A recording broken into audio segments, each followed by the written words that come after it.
చిత్తల ధర్మానికవాణి గారు, మిగిలిన పెద్దలందరికీ నా యొక్క నమస్కారాలు.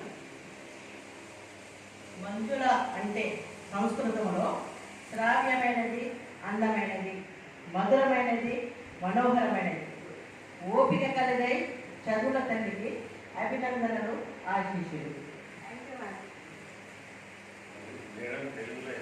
అదే మంజుల సంస్కృతంలో అర్థాలు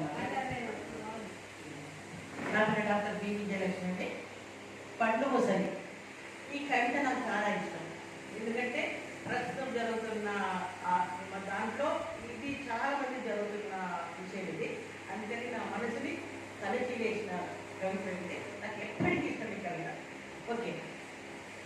కళ్ళు తెరిచిన కానరాని కటిక చీకటి, వణుకు పుట్టించే చలిలో, ఈదర గాలులలో, ఉరుములు మెరుపులతో, ఎడతెరిపి లేని వానలో, ఏకదాటిగా కారే కన్నీళ్లతో, కురిసే వర్షపు నీళ్లతో తడిచి ముద్దవుతుంది.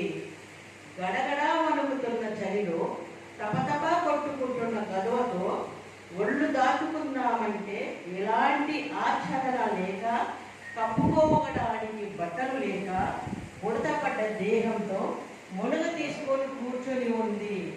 ముక్కు బుట్టలాంటి జుట్టుతో, నిస్సహాయమైన జారి చూపులతో, తినడానికి తిండి లేక, కట్టుకోవడానికి బట్టలు లేక, ఉండడానికి ఇల్లు లేక, దరి చేరి ఓదార్చే వారు లేక, నిలువనిచ్చే నీడ లేక, నీరసంతో కళ్ళు తిరుగుతుంటే, నిస్సత్తువతో, నీరసంతో, నిరాహారంతో నిర్లిప్తంగా కూర్చుంది పండ్లు ముసలి.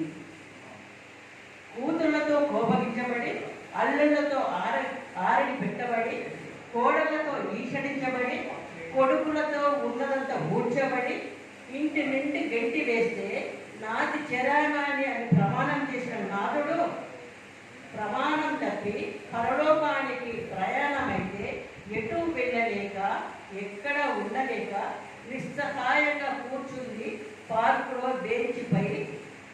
కళ్ళ నుండి నీరు ఇంకిపోయి ఆ శరీరం చలికి బిర్రవిగిసి కూర్చుంది నిస్తేజమైన గాజు కళ్ళతో. కృతజ్ఞతలండి.